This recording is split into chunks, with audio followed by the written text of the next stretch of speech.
This meeting is being recorded.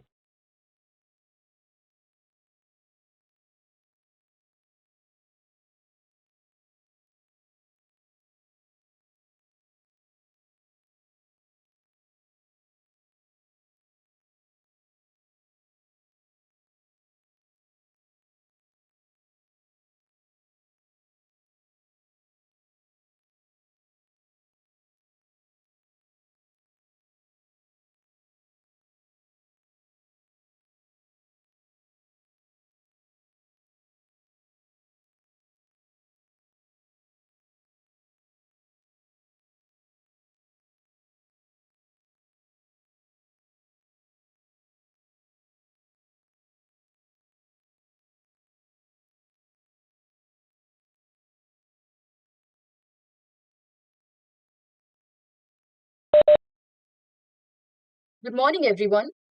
We warmly welcome you to the analysis of Union Budget 2026, organized by VILGST and Tax Connect. I would now like to introduce you to our speaker, Mr. Vivek Jalan. Mr. Vivek Jalan is a qualified CA, MBA, qualified LLM, and LLB.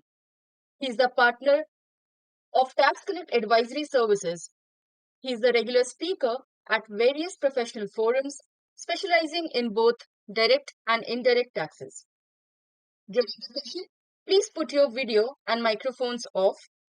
If anyone has any query, please feel free to write in the chat box. We will address all the queries towards the end of the session. Additionally, Mr. Samir from VILGST will be joining the session shortly. Now, we request our speaker, Vivek sir, to take the session forward. Over to you, Vivek sir.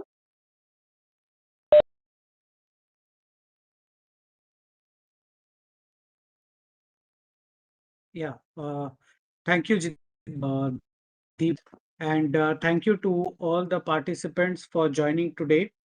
Uh, I think this is the fifth or sixth consecutive year where Tax Connect is partnering with Will GST to bring this detailed analysis of Union Budget 2026 this time at 9 a.m. on the morning of the next day when the budget is presented. I would like to thank our team of Tax Connect for putting in all the efforts to make this webinar success. Also, Samir from Will GST in absentia. Actually, since it is so early and this time winters are also a little more than normal, Samir would be, 5 minutes delayed to join. He will catch up during the session as it continues. So I'll just share my PPT and we will start.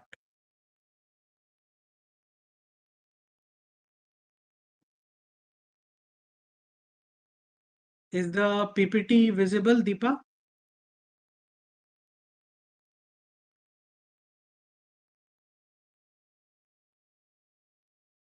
Is the PPT visible? Yes, sir, it is visible.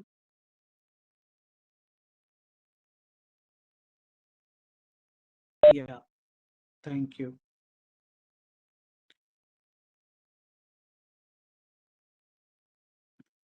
Yeah. So Union Budget 2026 was highly awaited since the last year 25-26 was a year of bumper tax reforms in both the direct taxes and indirect taxes front.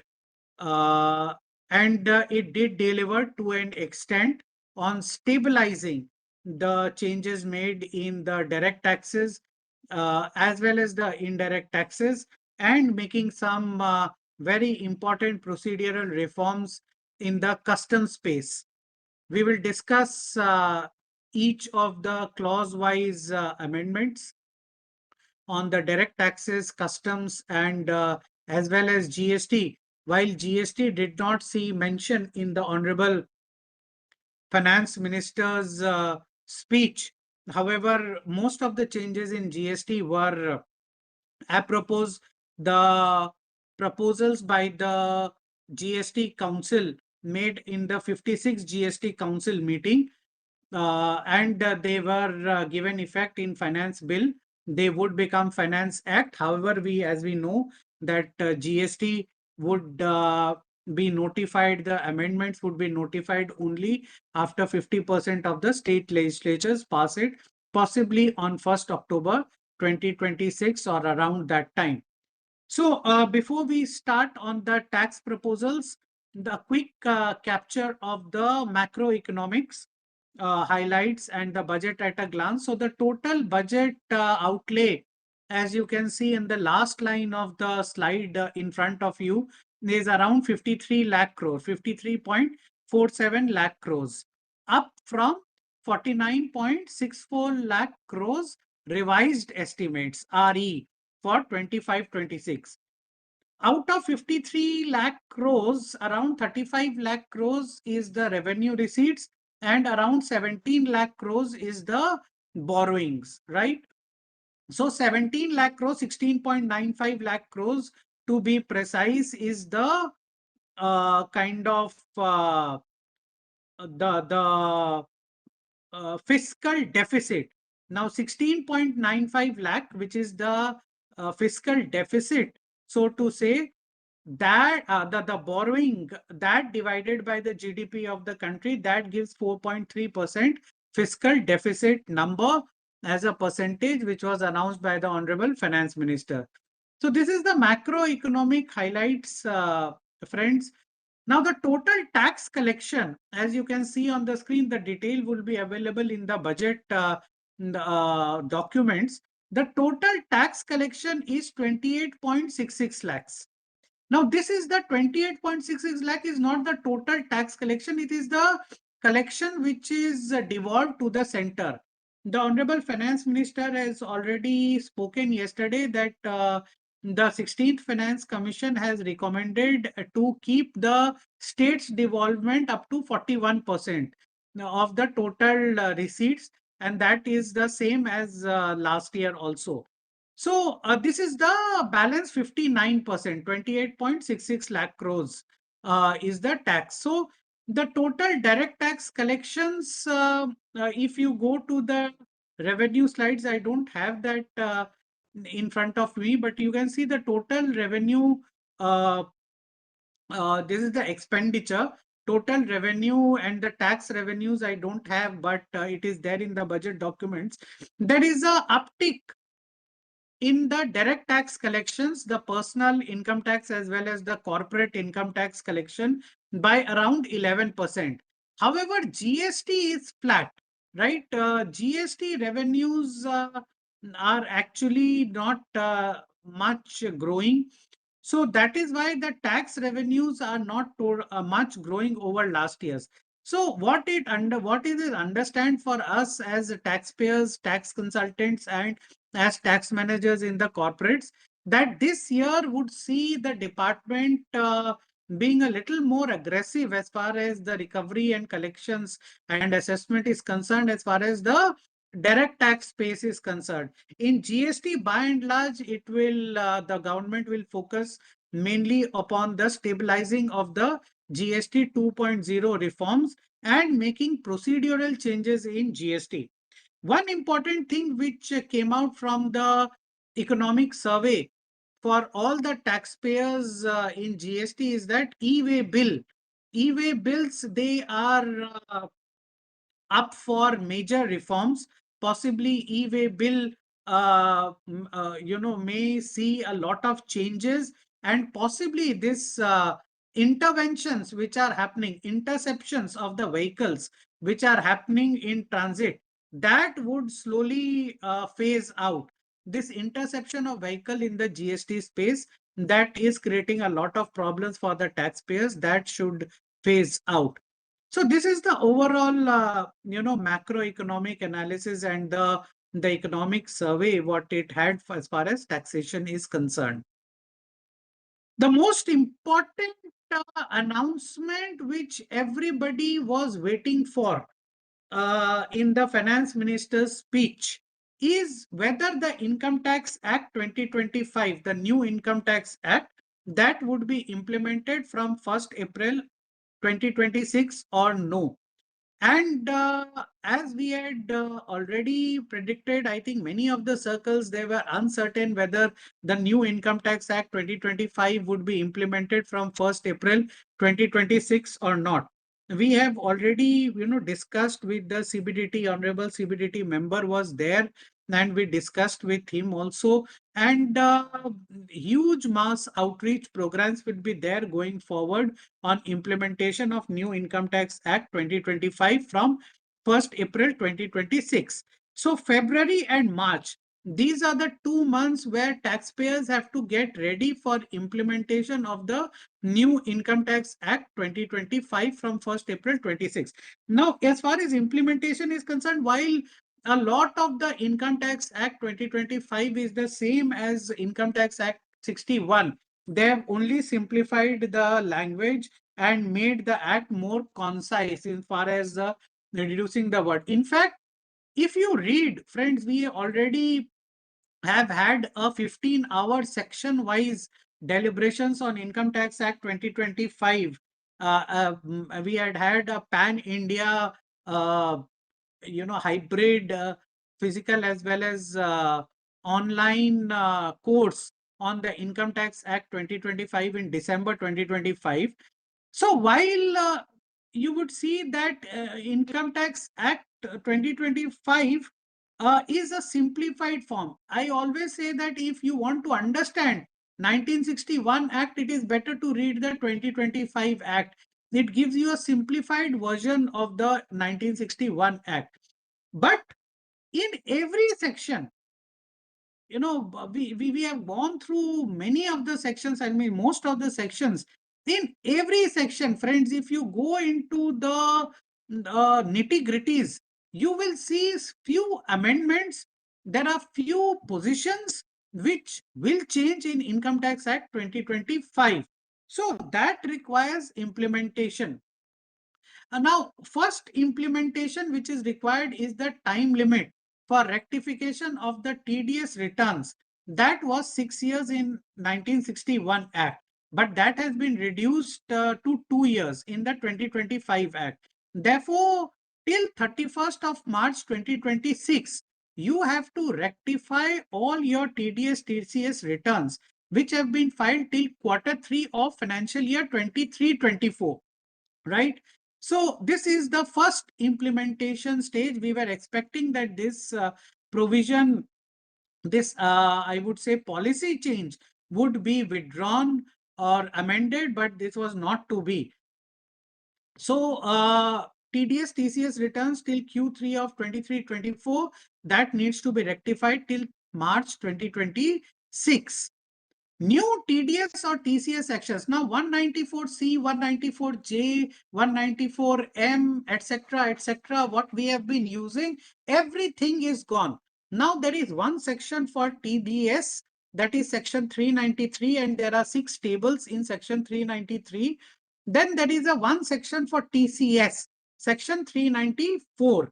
Then there is for low TDS deduction certificates, what was section 197 in the Income Tax Act 2020, 1961, that becomes section 395 in Income Tax Act 2025. So new TDS or TCS sections would be applicable from 1st April 2026, and therefore the ERP changes have to be made in these 2 months, February and March, because from 1st April, your data entry people in the payables and finance department, they need to punch in for the new TDS sections, and reports have to be generated so that the April TDS what you have deducted, that you can pay by the new TDS TCS challan on 7th of May 2026. So first new TDS TCS challan implementation from 7th May 2026. Your advance tax for Q1 of 26-27 tax year, that needs to be paid on 15 June in a new income tax challan. Then your new TDS TCS returns needs to be filed on 31st of July 2026, right? Now, there are various positions, as I said, that needs to a review.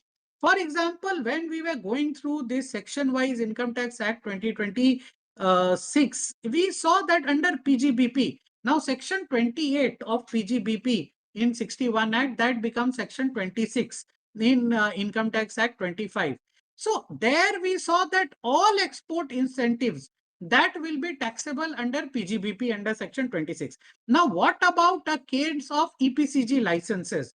EPCG is not a revenue just like RODTEP, but in the Section 26, apropos Section 28 of the old Act, they make the taxation of export incentives to be offered for tax. So whether the income under EPCG, the benefits under EPCG, that needs to be taxed, that position needs to be seen. Additional depreciation, the a new word has come where the asset is first put to use. Earlier there was when asset is put to use, then it is additional depreciation is available. Now the word first has been added. So whether it has a different meaning, whether for second hand assets which is put to use in the in your companies, that position needs to be reviewed. Similarly, for employees, for employees, in case the employer is providing the car, then the perquisite value is minimum. But in case employee is using his own car for conveyance between home to office and to and fro, so then the perquisite value is quite a high value. However, in the new act under section 17.2, 17.2 remains the same. In the earlier act, 17.2 was perquisite. In the current act, also 17.2 is perquisite. So in now they have said that this employer-employee card distinction that would go, and only expenditure needs to be incurred for making to and fro conveyance from and to the office. So whether that position needs to be changed in the salary structure from 1st April 2026, that may also be required to be reviewed. All the TDS, TCS credits, MAT credit, carry forward losses, etc. In the last income tax return, which you will file on 31st of July or 31st of August, now the new date for the income tax return filing. So the last income tax return for all these carry forward of losses, credits, etc., that becomes very, very important in the transitional phase. We already know that whenever such a huge change is happening, the transition phase is very, very important. So, that needs to be kept in mind. And of course, the new income tax portal that would come for implementation of Income Tax Act 25. The new forms and rules, simplified forms, would be announced and would be introduced very soon. So once the forms and the new rules come out, we'll again have back-to-back sessions on Income Tax Act 2025 implementation also. So once these forms comes, Income Tax Act implemented 2025 needs to be implemented very, very rigorously by all the taxpayers in this February and March 2026. And you see, the first few amendments in the transition provisions and the other provisions, there are some corrective amendments in the Income Tax Act 2025. Now, for example, Section 536, for all the transition provisions, you need to go through majorly one section, Section 536 of the Income Tax Act 2025.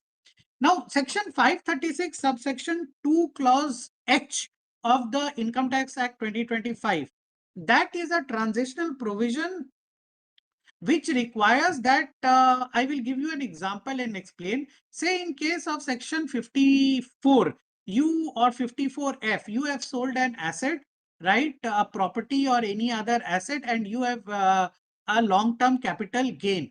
Now, if you invest that money in a under construction asset, in the under construction property, and the property is completed within 3 years, then you can get a exemption from the long term capital gain which is so accrued to you. However, if the property is not constructed within 3 years, then what the money which you put in the capital gain account scheme, the exemption which you are getting in financial year 25-26, assessment year 26-27, that would be taxed in that tax year, right? In the tax year where the condition for section 54 or 54F is violated. Now, this is very clear in 536(2)(j), but H. But what about a case where, in case you have failed to disclose? What about a case where you have, failed to disclose? Just a second. You have not disclosed or you have not included certain income in your total income in the, say, current year, assessment year 26-27, and you find out after 2 years that, oh, you have not disclosed that income in your current, in your assessment year 26-27. But in the tax year 29, 20, 28, 29, say you want to file your ITRU for that undisclosed or income which is not been offered to tax in the assessment year 26-27. How do you do that? Where is the transitional provision? So they have amended 536(2)(h). In case for the current income which is not disclosed in the current year, you can file ITRU and any other such amount which you want to offer for taxation in the new act that can be offered under 536(2)(h). Again, income from house property, something was missed out. So a few years back, there was an amendment in case of where house property is held as stock in trade for 2 years after completion. In case the house property is vacant, then the assessable value would be, the annual value would be considered to be nil. So that was left out in the current act section 21(5) that has been brought in now. Also for the self-occupied property, the deduction for pre-construction interest which comes within the 2 lakh rupees threshold limit, that was left out. That has been now introduced by amendment in the new act 2025. Also, porting of PAN numbers in various documents, that power is coming, the new act. Now, in the new act for the non-profit organizations, there is this section 2 subsection 15 for all the trusts. Charitable activities were defined under 215 of the current act 61. That has gone to section 2 subsection 23 of the Income Tax Act 25. And you see, all the activities are defined under 223, but there were two other clauses in section 215 for charitable activities definition. That is, number one, in case the activities in the nature of business or commercial activities that exceeds more than 20%. Interpretation was there in case the business activities of a trust exceeds more than 20%, then the registration would be cancelled. The exemption would be disallowed to the trust or the non-profit organization as per section 351 of the new act. So that has been amended to make it clear that even if your business activity, the income from business activity crosses 20%, that would not result in withdrawal of the exemption. We are seeing a lot of disputes in the non-profit organization, trusts, etc., even in the current act, where the certain violations are happening. So now this 20% violation of 20% threshold, that would not lead to withdrawal of exemption. Only 30% tax needs to be paid on such violation. That has been specified by amendment to section 351. For FEMA rules for non-debt instruments, that has been amended that person resident outside India, he can make an individual investment in the equities under portfolio investment scheme. That limit has been for individual investors, individual PROI, person resident outside India, the limit has been enhanced from 5% to 10%, and overall limit has been enhanced for the investment by PROI from 10% to 24%. Income tax disclosure scheme, right? ICDS, the income tax disclosure standards, ICDS, that will be reviewed. The ICDS was already held ultra virus ICDS for the contract payments, that was considered to be ultra virus by the Honorable Delhi High Court, and now this ICDS would be uh, merged into Ind AS. That has been proposed and the committee has been set up. Stock markets yesterday they saw a whirlwind fall because STT rates in case of futures and options, they have been increased. However, the concept of the government is that STT for futures and options, they want to discourage future and option because as per the government, the investors have mainly lost money in futures and options. Uh, Now, one by one, we'll come on the major income tax changes in the Income Tax Act 2025. Now, many of those of you who have been reading this memorandum and the finance bill, etc., you would have found certain new sections. Now, they have majorly amended Income Tax Act 2025. To certain extent, they have amended Income Tax Act 61 also wherever relevant.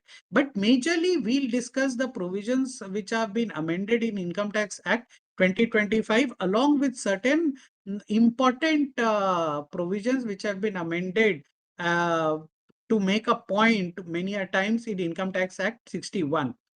So first, in from 1st October 2024, there was a major shocker to all the investors and the companies by changing of the buyback of share provisions. So section 222F, right, in the Income Tax Act 61, that was introduced where the buyback, the amount received on buyback of the shares by the shareholders, that was considered to be deemed as dividend under 222F. However, the major shocker was that the entire amount received towards buyback, that was considered to be as dividend taxable at 30% under income from other sources. But the cost of acquisition of the shares, that was not allowed as a deduction. Now, you see, very recently, Infosys buyback has happened, and many of the taxpayers, they had to carry forward these capital losses, and without any certainty when these losses would be set off, when they would have a corresponding capital gain and set off the losses.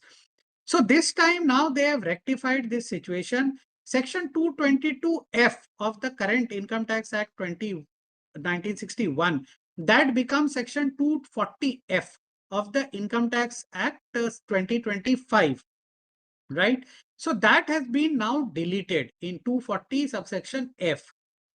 And to provide that for the buyback of the shares, that would be considered to be capital gain, right? If it is a long term, if the holding period of the buyback shares in case of listed companies, that is more than 12 months, then it would be considered to be, say, long term capital gain, and the cost of acquisition of such shares, that would be allowed as a deduction. But hold on, this is for only shareholders other than promoters. In case the promoter is a company, then the effective tax rate would be 22%, right? So balance after 12.5%, the balance would be taxed to the promoter, and for a non-company promoter, that effective tax rate would go up to 30%. So for promoters, company or non-company, part as dividend, and part it will part as capital gain, and part as other sources, it will be treated as. So making the effective tax rate for promoters as 30% and 22% accordingly. A major change for all the businesses. They were going through tremendous troubles over the last few years after the Honorable Supreme Court delivered a verdict in the case of Checkmate Services. Now, in case of checkmate services, Honorable Supreme Court has held that in case the employee contributes its shares to the Provident Fund, ESIC, etc., and the employer contributes to the employer and the employer does not deposit such a contribution of the employees within the due date as per those acts, then the deduction for that amount that would not be available to the employers. So for example, an employee has contributed his share of provident fund to an employer, then it would be added to his income under section 2 subsection 22410, right? Now 22410, it becomes 249O, right?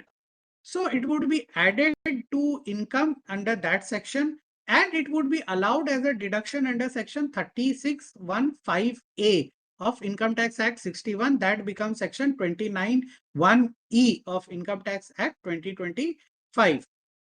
But in case this provident fund contribution of the employees was delayed in depositing by the employer, then the employer would never get the deduction under section 291E as per Income Tax Act 2025.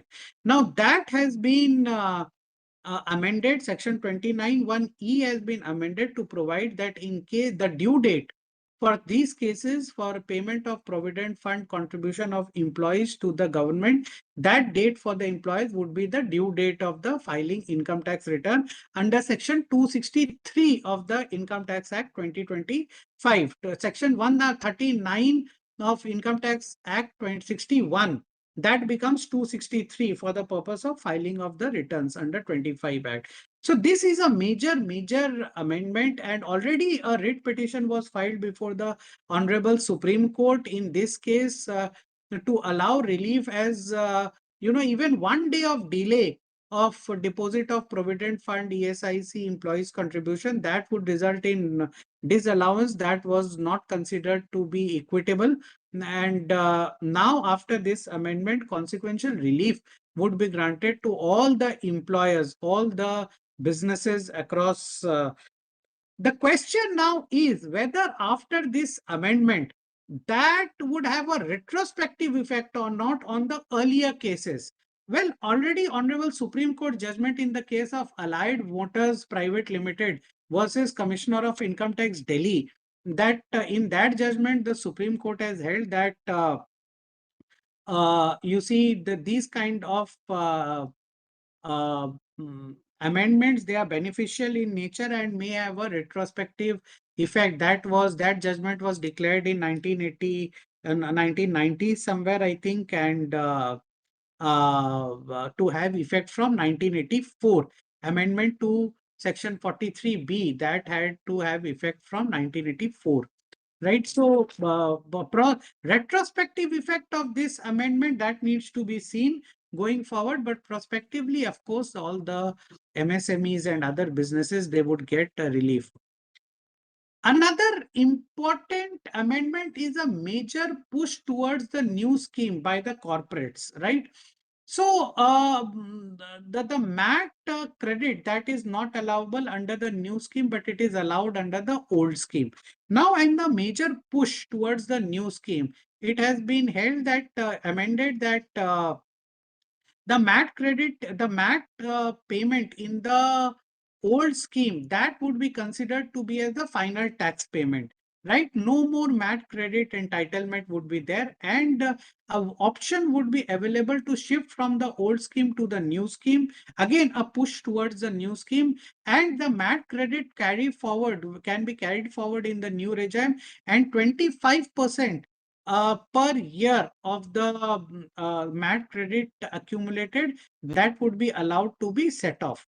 So this is a push towards the new scheme by amendment of these MAT provisions under section 206 of the new act, earlier 115 JB. Some changes in TDS TCS space. Now, for the small taxpayers, we all know that those who went for LTDS, low TDS or nil TDS deduction certificate, they had to apply to the officer. Officer would see the application, scrutinize it under the terms and conditions mentioned in Rule 28, 28AA, where they had to see the past 4 years incomes, etc., etc. Many of the times we saw that the officers went beyond their jurisdiction. In one of the cases, it was seen that where the tribunal has held even before for the taxpayer, the for provision of the LTDS certificate, the officer has contended to not granting the low TDS deduction certificate by contending that presentation is not visible. Is the presentation visible? Is it changing? Yes, sir. Changing. Please see at your end. So it is visible. Yeah. Uh, so many of the times the taxpayers, now in one of the cases, as I was saying that this officer, he contended that in the, even if you have won in the income tax appellate tribunal, but if the department has gone for an further appeal in the Supreme Court, then in the High Court, then the LTDS certificate itself was held back, right? So now they have provided that this LTDS application would be automated online, and if you fulfill that application requirements, if the application is complete in all respects, for the small taxpayers, LTDS deduction certificates would be granted without representing before the officers at all. So this is a important development. Now, friends, one important thing as we talk about LTDS, now a new provision is introduced under section 395 for nil or no low TDS deduction certificate. Now, this is very, very important for all the taxpayers from 1st April 2026 in the new Income Tax Act.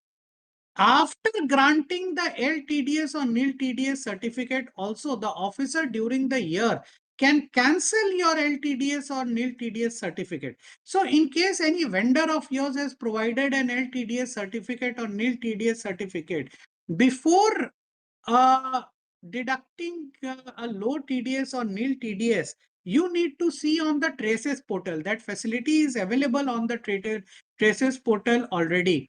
You have to see whether the LTDS or low TDS deduction certificate that is valid in the present day, has it not been cancelled uh, at that moment of time or not.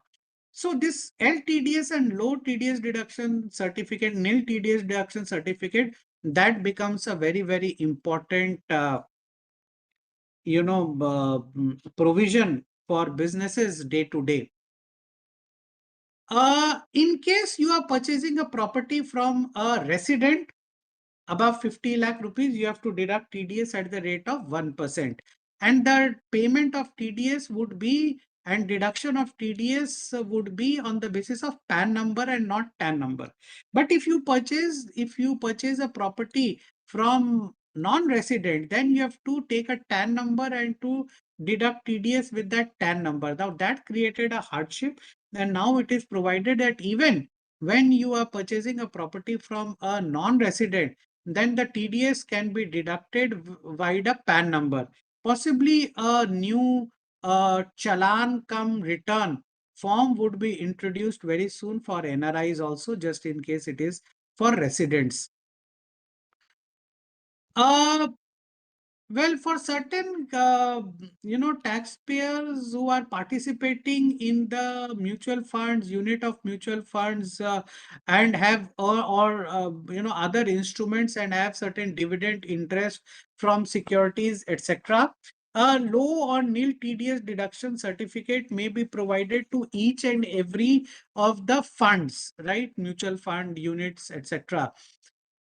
In case a participant, a taxpayer is invested in many funds, then he has to provide separate declaration for all.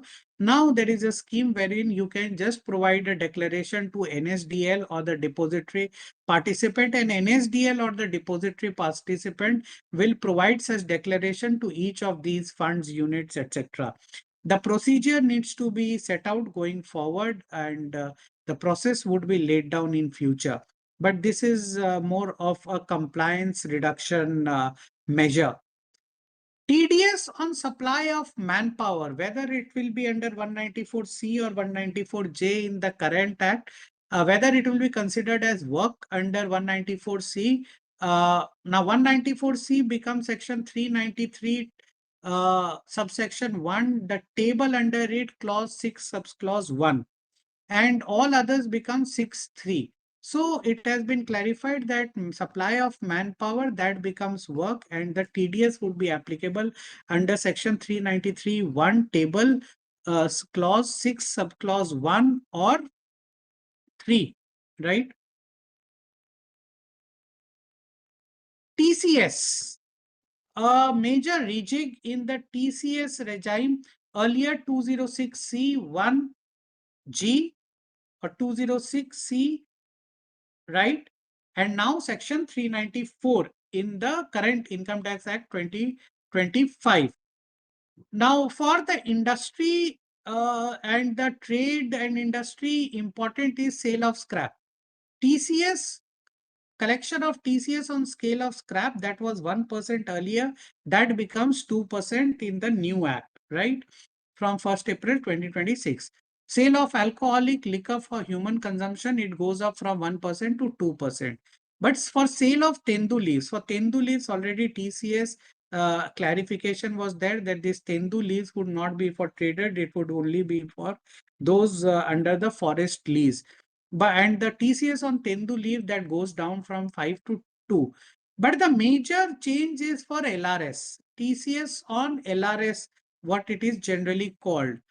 So in case of education and medical treatment, if you are sending money abroad for education or medical treatment or taking money abroad, TCS was 5%, now it becomes 2%. But if you have taken a loan and you are remitting the money of the loan outside India to any person, then it was earlier 0.5, now it has become nil. This is only when you are sending your own money abroad for education or medical purposes. From 5%, it becomes 2%.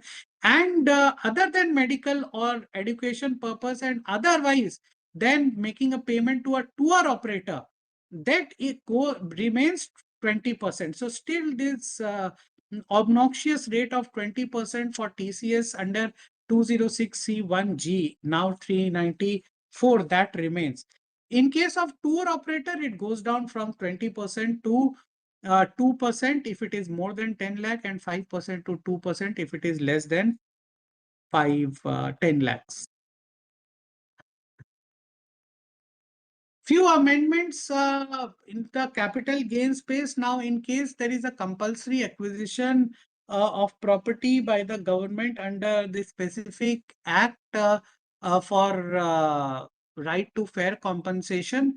Now, under that act, it is provided that such compensation or enhanced compensation should be exempt in income tax also. Government circular is also there of 2016 that act will prevail over Income Tax Act and no tax should be charged. Still now they have made a consequential amendment under section 11 of the Income Tax Act 2025, which is section 10 of the 61 Act, that no TDS needs to be, no income tax needs to be levied on this compensation received under this act. Now, non-allowability of interest as a deduction against dividend income, right? So, interest was allowed to the extent of 20% for loan borrowed for money invested for units of investment and earning a dividend. Now, no interest would be allowed as a deduction, right? Now, where all of you know that very recently, a very important Supreme Court judgment has changed the amalgamation landscape. Now, what is that judgment? You can go through our YouTube channel. We have discussed it threadbare in one of the webinars held very recently. In one case of Jindal Group company, wherein in case of amalgamation, the share swap which happens and the consequential gain to the shareholder, that would be taxed at the time of the share swap, considering it to be a transfer and not a substitution in case the shares are held as stock in trade, right? So that was the judgment. So you have to see after this Supreme Court judgment whether the shares are held as stock in trade or investment. In case of amalgamation, in case it is held as stock in trade, that the moment you get a new shares, you have to offer the gain under PGBP. If you allow, if you you know apply the same analogy in this case. Now, this is the case where no interest would be allowed as a deduction against dividend when it is held as a investment, when the instruments are held as investment. But what about in case you are doing a strategic investment of 5%, 10%, etc.? When that security is held as stock in trade. Now, whether the same concept would apply or not, that needs to be seen. And in my view, in that case, the entire amount of interest may be kind of allowed as a deduction, because this amendment is only to section 93 under income from other sources. Exemption from sovereign gold bonds. Well, but gold and silver are doing the rounds over the last 1.5 years and increasing. People are investing more and more in the physical gold and gold ETFs, etc. Now, many of us have invested in the sovereign gold bonds also. Uh, First of all, there were a sovereign gold bonds issue in 2015. Thereafter, many other issues have happened. So it is provided by amendment to section 70, subsection 1, clause 10, that all the issues, sovereign gold bonds purchased in the original issue and under all these issues, that would be exempt from tax. But when held continuously till maturity, if you sell it before, redeem it before maturity, then the exemption would not continue, right? So you have to purchase the sovereign gold bond in the original issue, hold it to maturity, and it is applicable on all the sovereign gold bonds issued by RBI. So this is a change in the sovereign gold bond taxation. Relaxations on filing of income tax returns. So now from this year itself, right, assessment year 26-27, for trust and for non-audit cases, businesses, the income tax return filing date would be 31st of August, right? So for ITR 1 and 2 dates remains 31st of July. For non-audit cases, business returns, the due date becomes 31st of August. Thereafter, for tax audit cases, the return due date remains 31st of August and October. And for transfer pricing cases, it remains 30th of November. No change in that, right?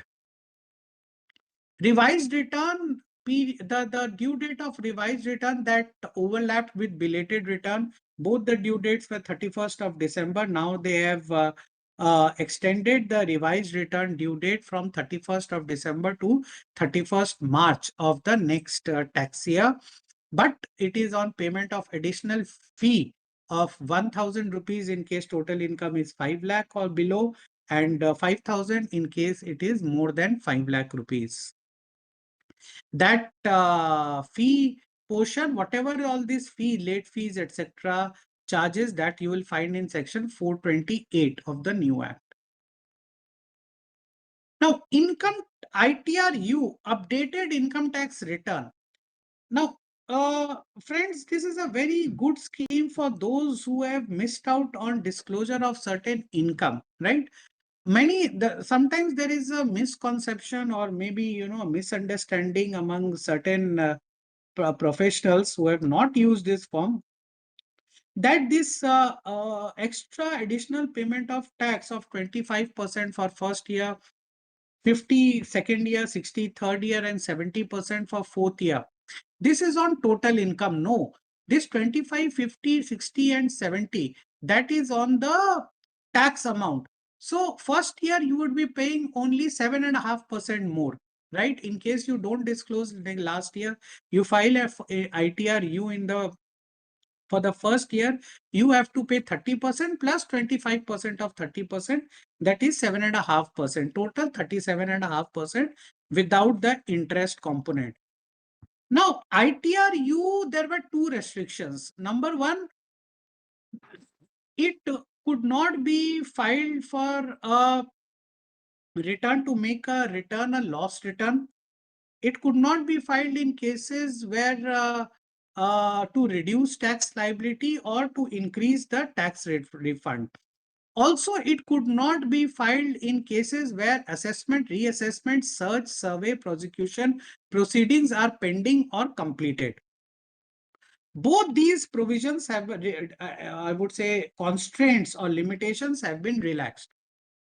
Even in case you are reducing your losses and the consequential ITRU is still a loss return, say your loss was 1 crore, you are reducing it to 50 lakh rupees.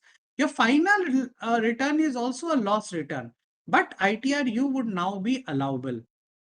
Second, even in case a reassessment happens under the erstwhile section 148, now section 280, even a reassessment notice has been issued to you, even then you can file your ITRU and the officer would start from the ITRU. So these are two very, very important provisions for a ITRU updated return cases. The government shift is clearly towards a regime where you pay additional tax and get rid of penalty and prosecution in case of undisclosed or erroneously undisclosed or underreported amounts of income.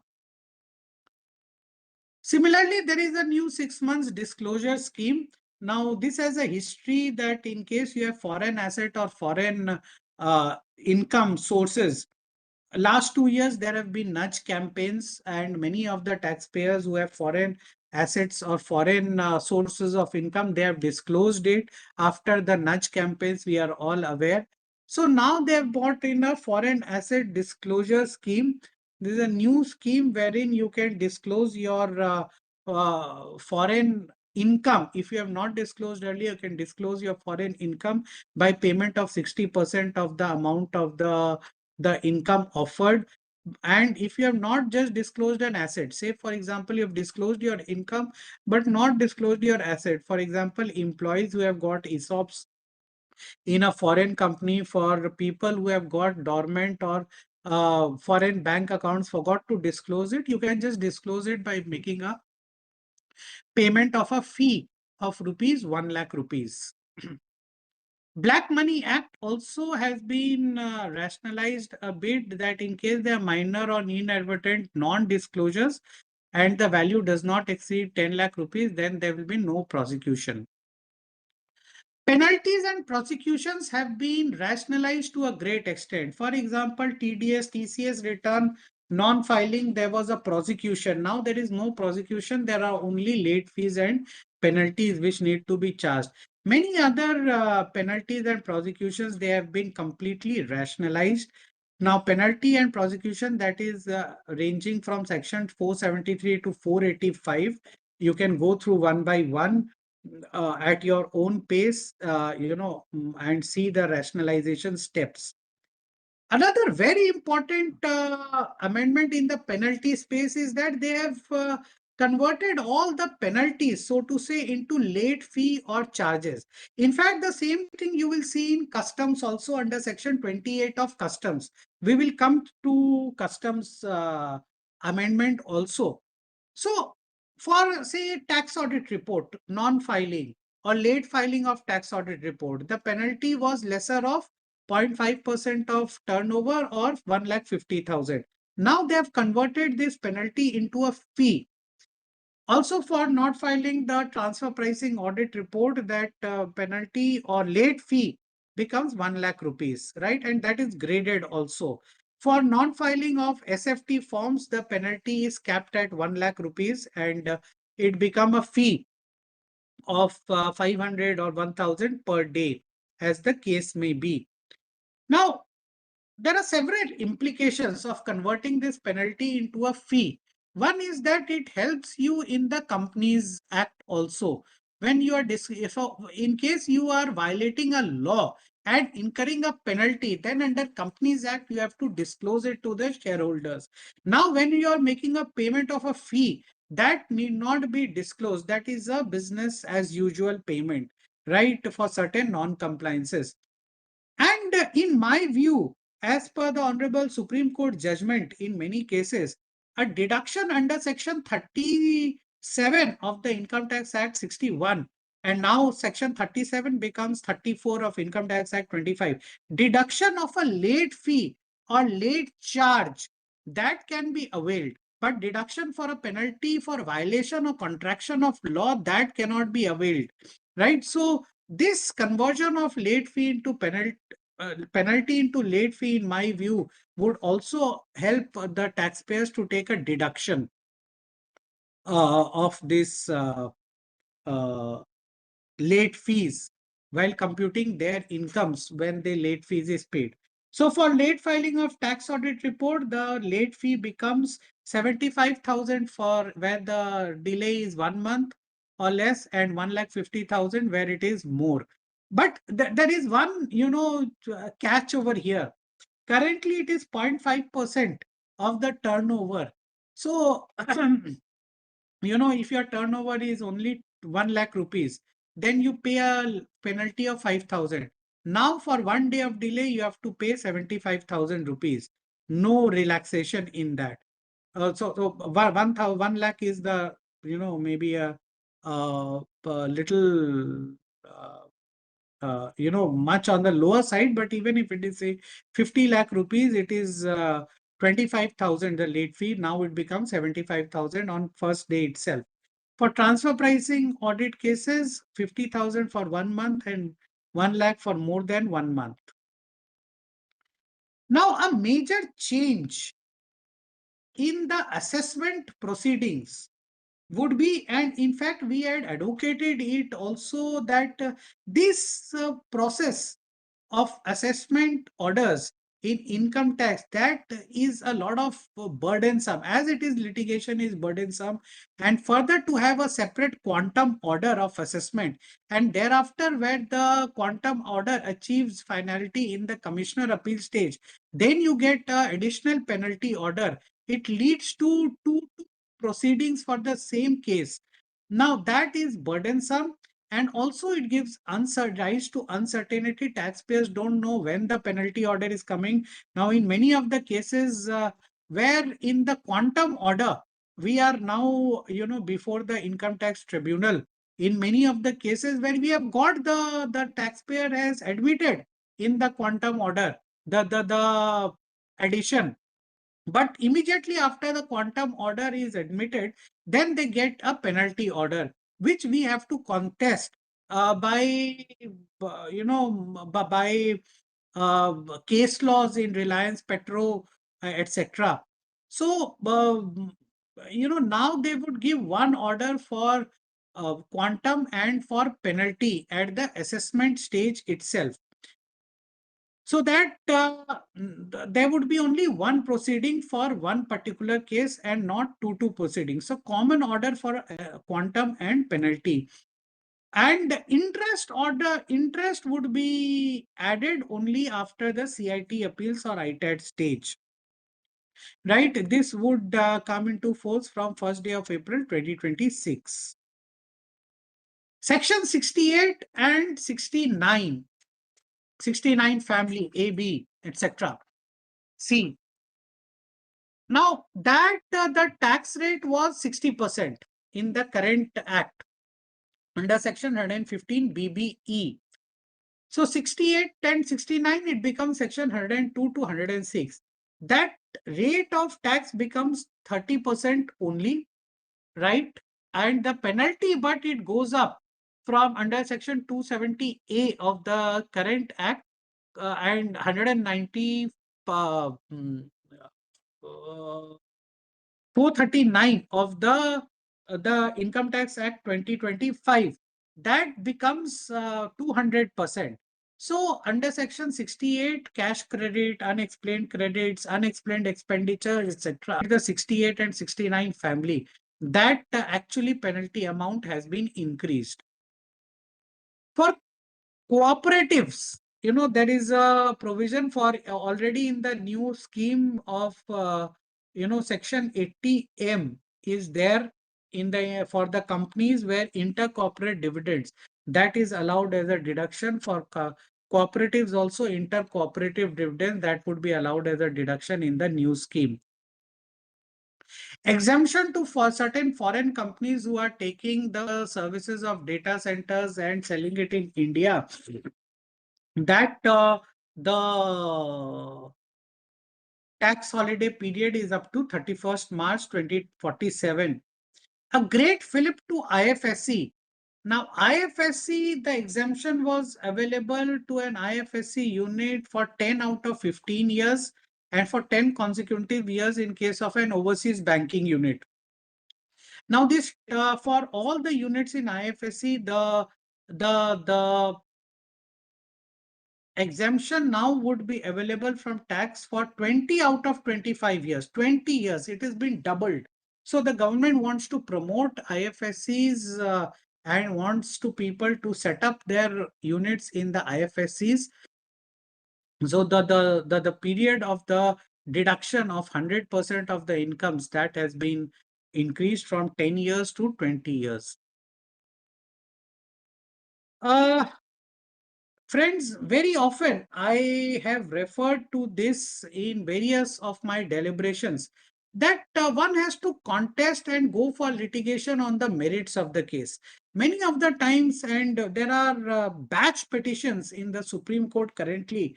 There were batch petitions in the Ashish Agarwal case under 148. Now, under this Jao versus Fao issue, under 140, section 148.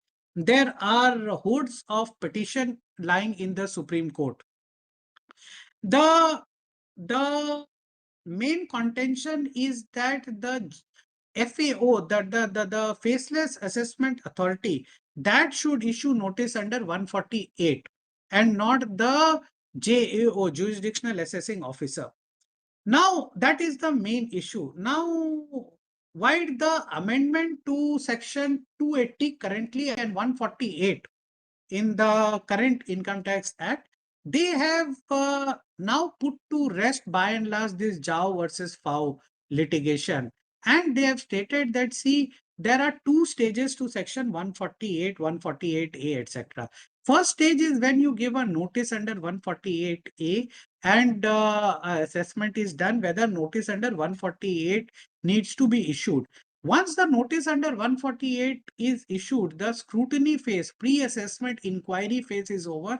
Then the assessment phase starts, and thereafter it is transferred to the FAO, Faceless Assessing Authority.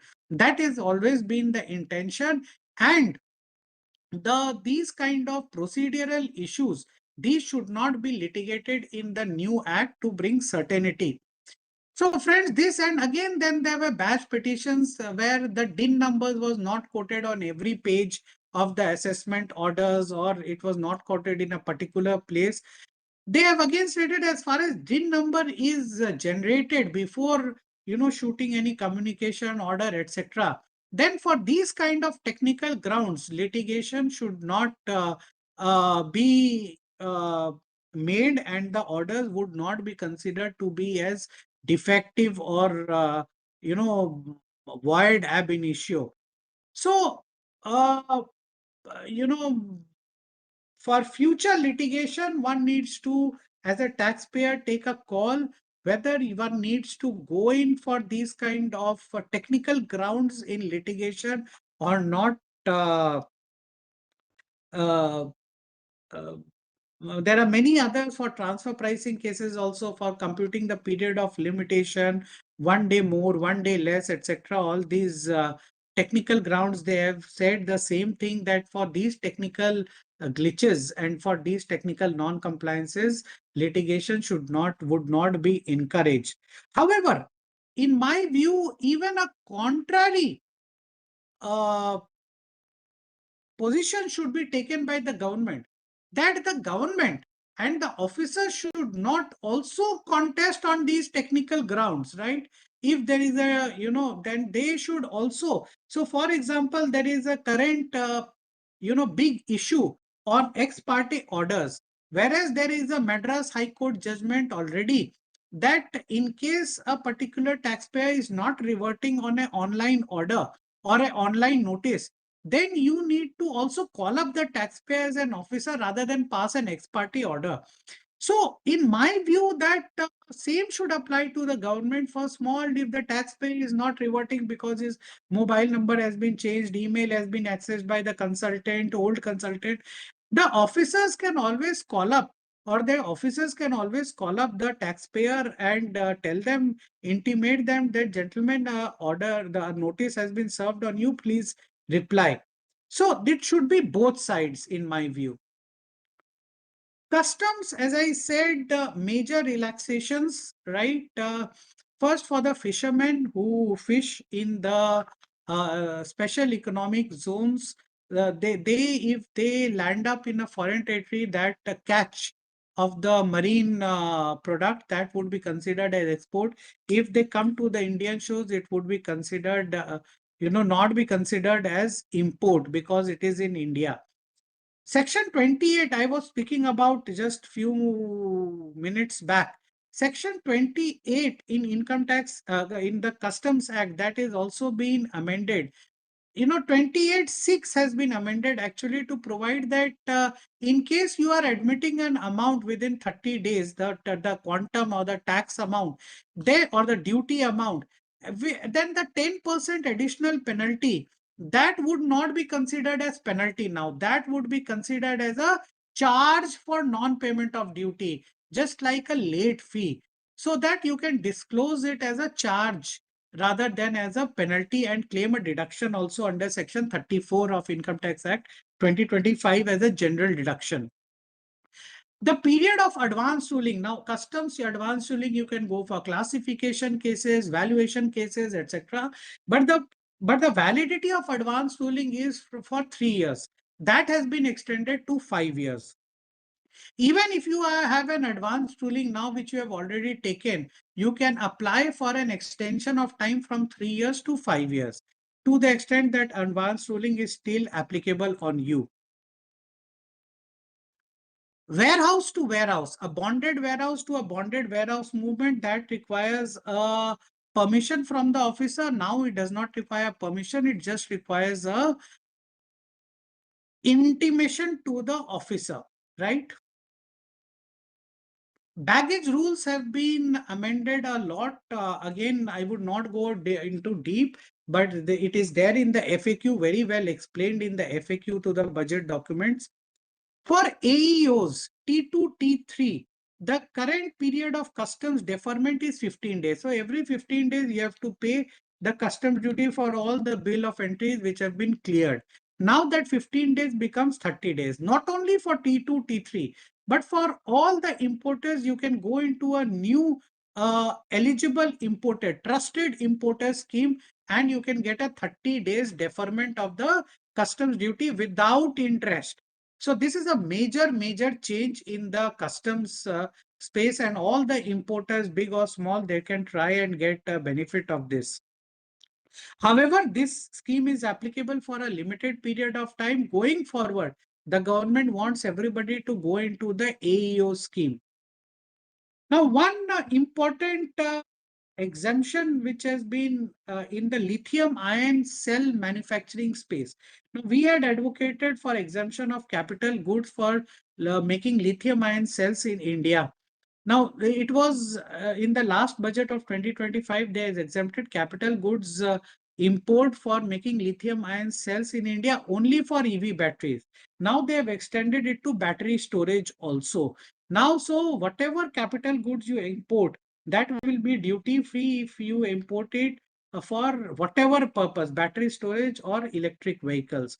Now, this is something which we have advocated, and this is a major change in the India's green energy space. GST, as I said, consequential amendments to the 56 GST Council proposals. No more. So major litigation under the credit notes under GST was uh, that the GST credit note had to be linked with the invoices and a pre-sale agreement was required. Now both of these uh, would be set to rest, both of these conditions, but the counterparty has to reverse the corresponding input tax credit.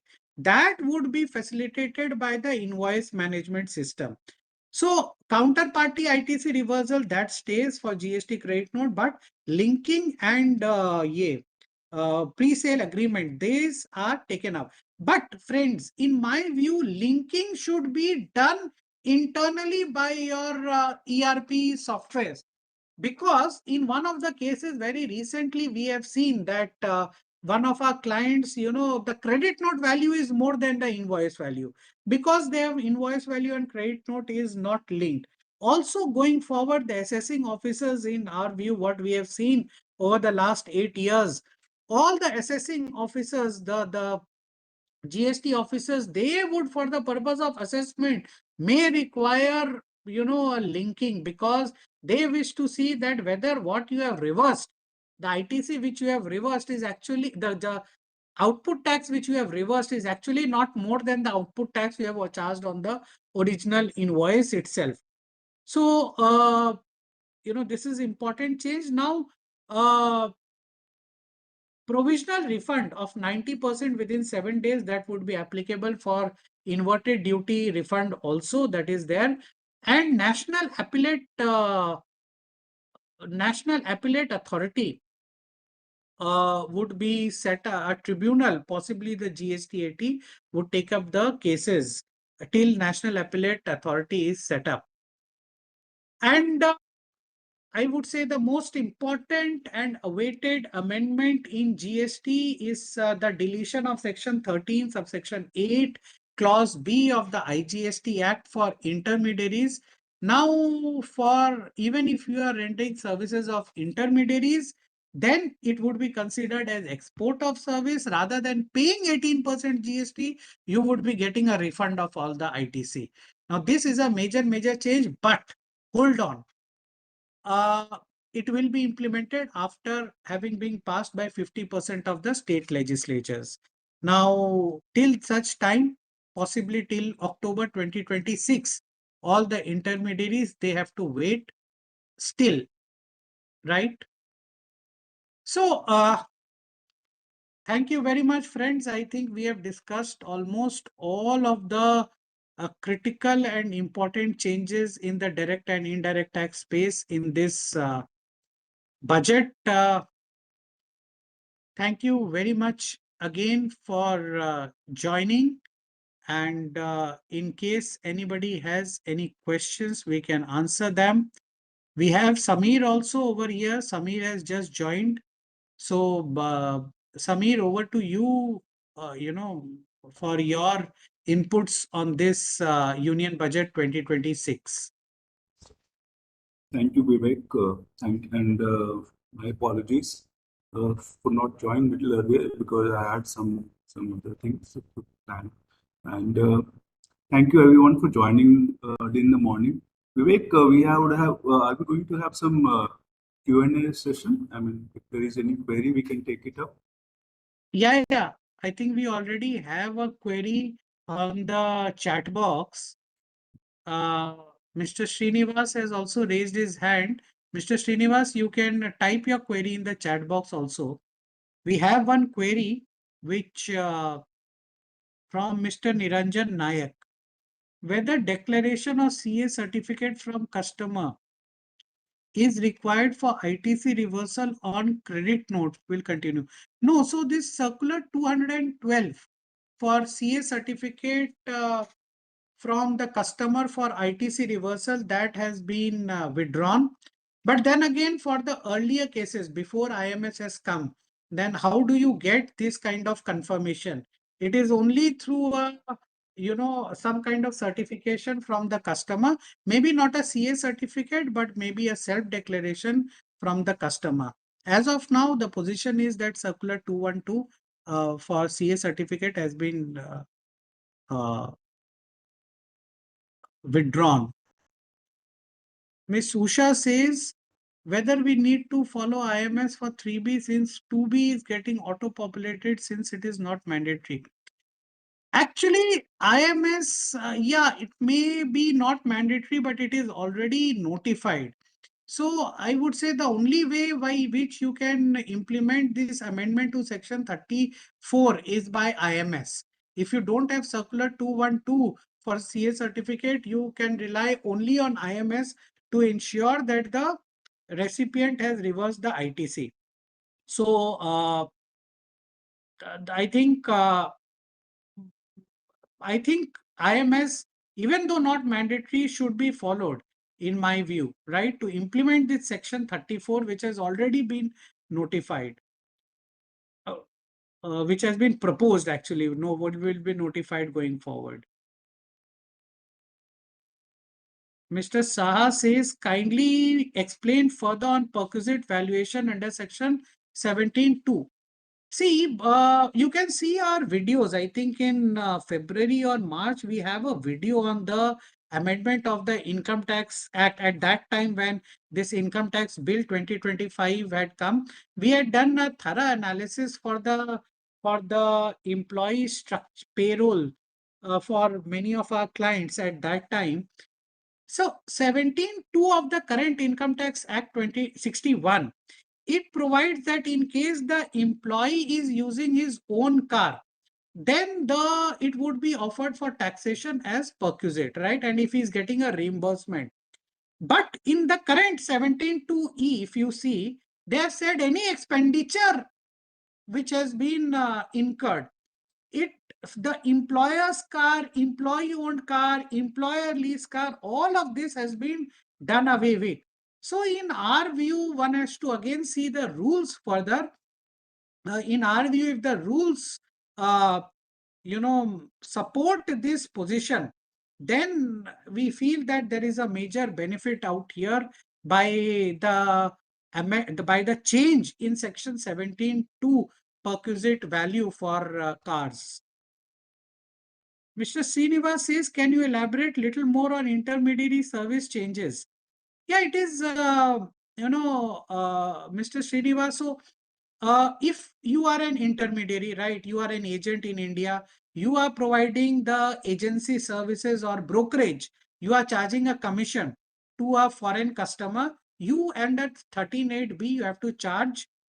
Place of supply would be India, you have to charge C plus S. Now they have made 13(2) as the section under IGST Act, which is the general section, and place of supply becomes the place of the foreign customer. So it becomes export of services. So earlier you were paying C plus S, now you have to pay 0% and claim a refund of input and input services. Mr. Shah, can we stop paying GST on intermediaries? I knew this was coming. Can you stop paying, Mr. Saha? In my view, as of now, no. Right? Because whether it is retrospective, prospective, that again, the fine prints need to be seen. As of now, it is only deleted in my view. Just let me, in fact, I also did not go through this. In my view, this amendment is only prospective, right? Just 1 minute, I'll just check the clause. Clause 141. So clause 141 says 13(8)(b) shall be omitted, right? Now, they have not said, in my view, whether it is retrospective. Therefore, in my view, it will be prospective only. If it is prospective, then this provision is not notified as of now. It will be notified going forward. So as of now, the position 13(8)(b) prevails and you have to pay GST. Mr. Manjesh says now there is no concept of commercial credit note after amendment of post-sale discount. Why? In fact, there is more concept of commercial credit note. In fact, this circular 251, which was issued in the 56th after 56th council meeting in September, we had advocated from last 1 year, because commercial credit note from OEM to the dealer, that was considered by DGGI in many cases as a service given by the dealer to the OEM, and they were saying that the dealer should charge GST on services. So now that position is put to rest, and now in fact you as a manufacturer etc may go in for commercial credit note. In fact, I think it is more a case for a commercial credit note also. But yes, GST credit notes have also become more simple. Mr. Nitin says, in case of SEZ related recommendations, one-time special measure for SEZ to facilitate DTA sales at concessional customs duty rate in proportion to their export will lead by way of reduction in the applicable custom duty on the finished goods, or will it be by way of duty foregone on the imported inputs? In case it is based on duty foregone basis and imported inputs are subject to compliance with IGCR procedures, will such benefit be available to SEZ which are not required to follow IGCR procedures while importing inputs? Yes, so Mr. Nitin, again, more fine prints need to be seen.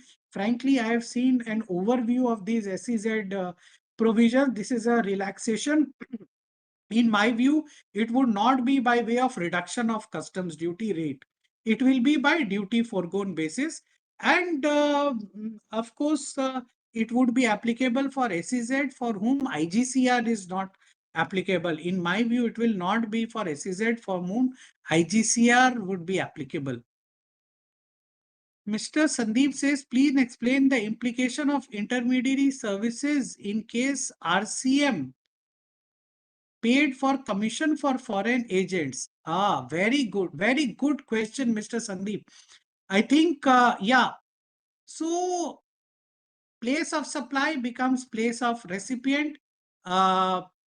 Therefore, this RCM, right? So let us understand this. Now, in case you have a service provider outside India, a broker outside India who is charging you commission, now place of supply becomes the place of the recipient, that is India in that case, and therefore the RCM needs to be paid on this. Of course, credit can be taken also. Mr. Sarkar says, can we assume that the government is encouraging all importers should enroll themselves under AEO? Yes. In fact, that is what I think, if I remember correctly, Honorable Finance Minister has said in her budget speech also that this customs duty deferment from 15 to 30 days, this is actually a one-time measure. Even in the FAQs, it is there that it is for 2 years, 3 years. But if you see the FAQ, it is there written also that actually the government is encouraging the AEO people to enroll for the AEO. Now this duty deferment, it is also for T1 if they come into the trusted importers regime. So going forward, AEO is the way forward for importers. As of now, for 1-2 years, this trusted importer scheme would start, so that all the importers, they come within the AEO trajectory. So I think, Samir, I have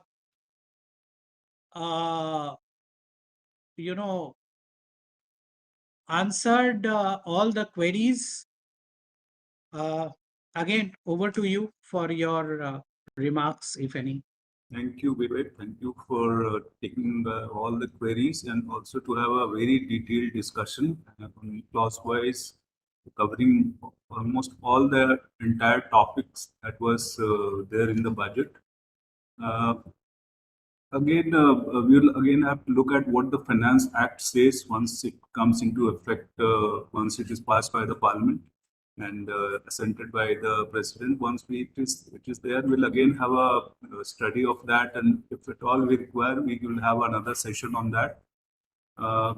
And with that, Vivek, we can close this session, and thank you everyone for joining, and we'll see you again in the next session. So Yeah, over to you. over to Deepa.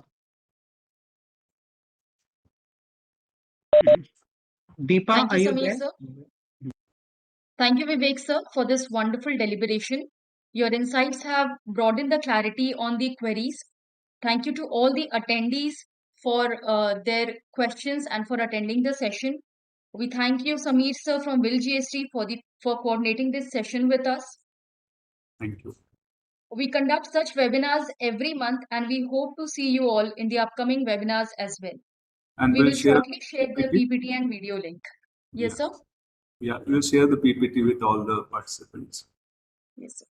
So thank you everyone once again. Thank you. Thank you. Thank you.